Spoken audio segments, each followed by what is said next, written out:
Pour le groupe RN, M. Julien Limongi. Merci, Monsieur le Président, Monsieur le Ministre, mes chers collègues. Nos jeunes sont notre force vive, notre avenir. Nous avons le devoir de les protéger et de leur permettre de s'épanouir. Pourtant, leur santé mentale est aujourd'hui dans un état alarmant. Troubles anxieux, troubles alimentaires, insomnie. Et parmi les causes de ce mal-être, j'aimerais vous alerter sur 2 fléaux en particulier. Le harcèlement scolaire et plus généralement la violence à l'école. Ces phénomènes ne sont pas de simples incidents. Ils détruisent des vies et installent un climat de peur dans des lieux qui doivent être des sanctuaires. Je pense à ces élèves du lycée de Coulommiers qui m'ont confié combien les violences minent leur morale, les angoissent et les empêchent de se concentrer sur leurs études. Je pense aussi à ces parents de Mel-sur-Seine qui m'ont raconté la peur constante de leurs enfants face à un élève violent et imprévisible qui malheureusement pourrit la vie de tout un village sans qu'aucune solution ne soit trouvée. Les élèves victimes, comme leurs familles, se sentent abandonnés. Le mal-être grandit, la motivation chute et pour certains, cette fragilité mentale s'aggrave face à un désespoir qui devient leur quotidien jusqu'à commettre l'irréparable. Pourtant, face à ces situations, que faisons-nous? Plan symbolique, ligne d'écoute, cours d'empathie, mais malheureusement, on ne s'attaque pas à la violence directement. La culture du pas de vague qui persiste dans nos administrations tue à petit feu. Trop souvent, les victimes sont abandonnées, tandis que les agresseurs restent dans les établissements, perpétuant leur comportement. Alors je vous pose cette question, quand mettrons-nous à l'écart les élèves violents ou harceleurs pour recréer un climat paisible dans nos écoles? Quand contraindrons-nous les administrations scolaires à prendre des mesures fermes et immédiates? Nous devons faire primer l'intérêt collectif en envoyant un signal fort aux victimes pour leur dire qu'elles ne sont pas seules et aux agresseurs pour leur signifier que leurs actes auront des conséquences.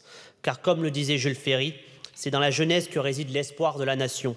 Protégeons cet espoir avant qu'il ne sombre dans le désespoir. Merci à vous. Merci.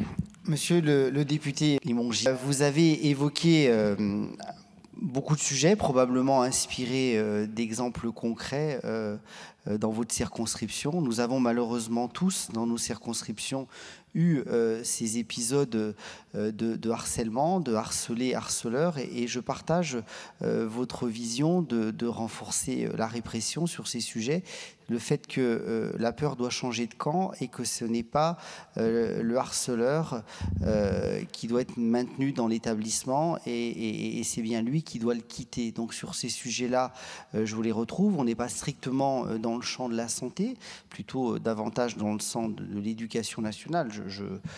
Pas du tout que je repousse le sujet, bien au contraire. Donc tout ça sera bien entendu transmis aux collègues de l'éducation nationale. Après, simplement, encore une fois, même réponse que tout à l'heure, sur ces sujets qui nécessitent des prises en charge en profondeur, il faut de la stabilité, il faut de la durée. Moi, je vous rappellerai simplement qu'il y a des objectifs de renforcer les compétences psychosociales des enfants et des jeunes dans le cadre d'une stratégie nationale qui a des objectifs jusqu'à 2037 et qu'il faut qu'on puisse les mettre en place. Donc nous sommes un pays qui actuellement n'a pas de budget, qui n'a pas de budget pour son éducation nationale, n'a pas de budget pour sa santé, n'a pas de budget du tout. Donc j'entends tous les mots que vous relevez à juste titre dans votre rôle de député de proximité.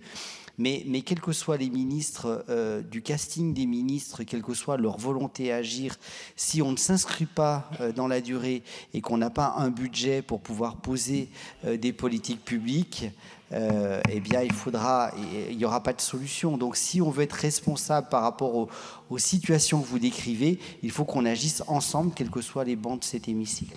Merci, chers collègues.